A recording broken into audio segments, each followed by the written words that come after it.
আলুর তৈরি এই ঝাল পিঠা বা নাস্তাটি ঝটপট বানিয়ে ফেলা যায় বিকেলের নাস্তায়। আসসালামু আলাইকুম everyone, welcome to my channel. নতুন রেসিপির ভিডিও নিয়ে আবার চলে এসেছি আপনাদের সামনে।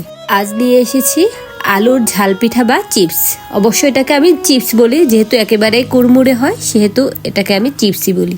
আলুর তৈরি এই ক্রিস্পি জাল পিঠা বা চিপসটি বিকেলের নাস্তায় আমার ছেলেদেরকে বানিয়ে দিলে অন্য কোনো কিছুর প্রয়োজন পড়ে না। আর এটি বানিয়ে নেওয়া খুবই সহজ, তাই অল্প সময়ে ঝটপট বানিয়ে নিতে পারেন আমার রেসিপিটি পুরোপুরি ফলো করে। এই চিপস তৈরি করার জন্য প্রথমে আমি দুটো আলু সিদ্ধ করে নিয়েছি। বড় সাইজের দুইটা আলু আমি সিদ্ধ করে নিয়েছি। এখন এগুলাকে ব্লেন্ড করে নিব। এর সাথে আমি 3টা কাঁচামরিচ অ্যাড করে দিয়েছি। কাঁচামরিচ সহকারে এই আলুটাকে আমি ব্লেন্ডার জারে করে ভালোভাবে পেস্ট করে নিচ্ছি। আলুটার সাথে অল্প পানি দিয়ে এটাকে একেবারে মিহি করে পেস্ট করে নিয়েছি।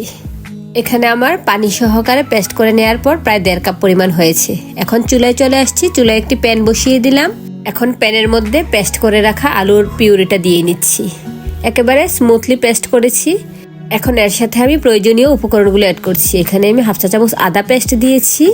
এখন দিয়ে দিচ্ছি 1/2 চা চামচ রসুন পেস্ট। এখন দিয়ে দিচ্ছি স্বাদ মতো লবণ। এখানে আমি 1 চা চামচ পরিমাণ লবণ দিয়েছি, আপনারা আপনাদের পরিমাণ অনুযায়ী দিয়ে নেবেন। এখন দিয়ে দিচ্ছি 1/2 চা চামচ হলুদের গুঁড়া।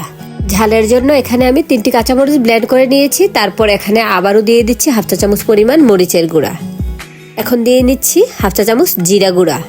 এখানে আমি ভাজা জিরার গুঁড়াটা ইউজ করেছি, এতে করে স্মেলটা অনেক বেশি ভালো আসে। এখন সবগুলো উপকরণ ভালোভাবে মিশিয়ে নিচ্ছি। চুলার আঁচ মিডিয়ামে রেখে এটাকে জাল করে নিচ্ছি। ভালোভাবে বলক চলে আসার পর এর সাথে আমি চালের গুঁড়া অ্যাড করব। ভালোভাবে মিশিয়ে নিচ্ছি এবং জাল করে নিচ্ছি। অবশ্যই চুলার আঁচটা মিডিয়ামে রাখবেন। স্প্যাচুলা দিয়ে অনবরত নেড়ে চেড়ে যাচ্ছি। এরই মধ্যে এই আলুর পিউরিটার মধ্যে বলক চলে আসছে। এখন এর সাথে আমি চালের গুঁড়া অ্যাড করে দিব। এতে প্রথমে আমি 1 কাপ চালের গুঁড়া দিয়েছি। এখানে আমি শুকনো চালের গুঁড়াটা ইউজ করছি। আপনারা সাথে সাথে করা চালের গুঁড়াটা দিয়েও এই পিঠাটা বানিয়ে নিতে পারেন। প্রথমে 1 কাপ দিয়ে ভালোভাবে নেড়ে চেড়ে মিশিয়ে নিচ্ছি। পরবর্তীতে আমি আরও অ্যাড করব। ভালোভাবে মিশিয়ে নিচ্ছি। এটা দেখেন একেবারে নরম রয়েছে। এখন আমি আরও চালের গুঁড়া অ্যাড করব। আমি টোটাল 2 কাপ চালের গুঁড়া নিয়েছি।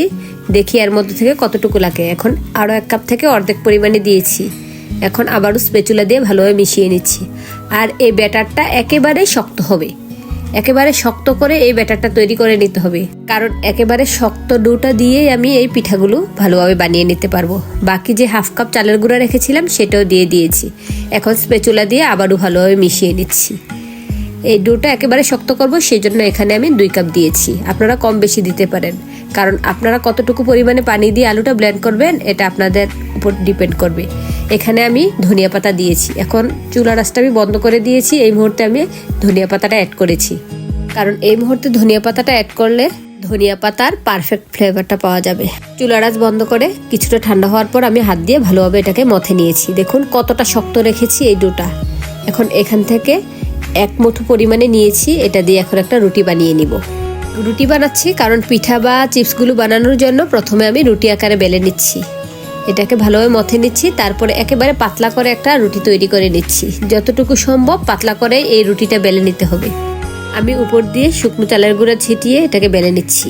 একেবারে পাতলা করে নিব। যতটুকু সম্ভব পাতলা করা ততটুকু পাতলা করে নিচ্ছি। এই তো দেখুন এর মধ্যে বেলা হয়ে গিয়েছে। দেখুন আমি একেবারে পাতলা রেখেছি, কারণ পাতলা রাখলেই চিপসগুলো ফুলে উঠবে, একেবারে ক্রিস্পি হবে।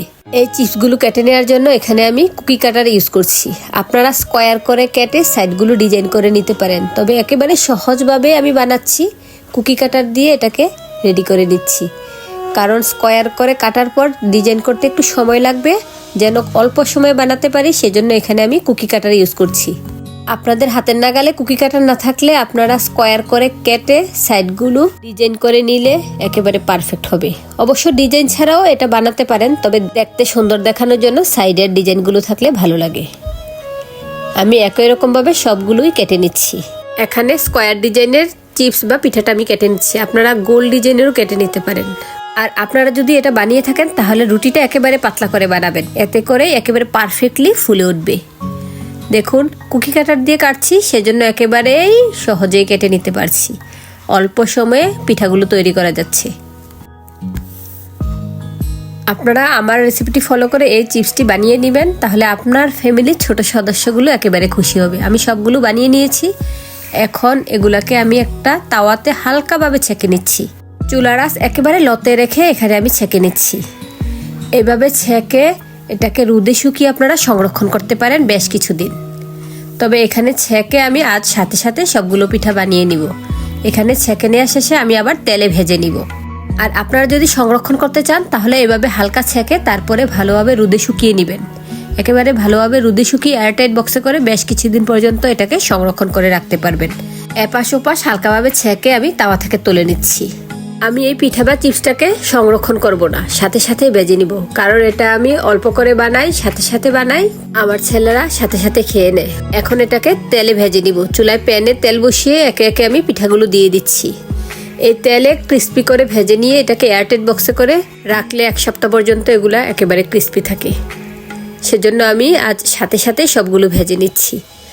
আর বাচ্চারা পছন্দ করে, সেজন্য এটা রাখাও সম্ভব নয়। শুধু বাচ্চাদের দোষ দিলে হবে না, আমি নিজেও এটা পছন্দ করি, সেজন্য আমি প্রায় এটা বানিয়ে থাকি, কারণ এই পিঠাটা একেবারে ক্রিস্পি হয়। আর এখানে আমি চুলা আঁচটা মিডিয়াম লোতে রেখে এগুলোকে ভেজে নিচ্ছি। এপাশ ওপাশ করে গোল্ডেন ব্রাউন হওয়ার পর এগুলা তেল থেকে তুলে নিচ্ছি।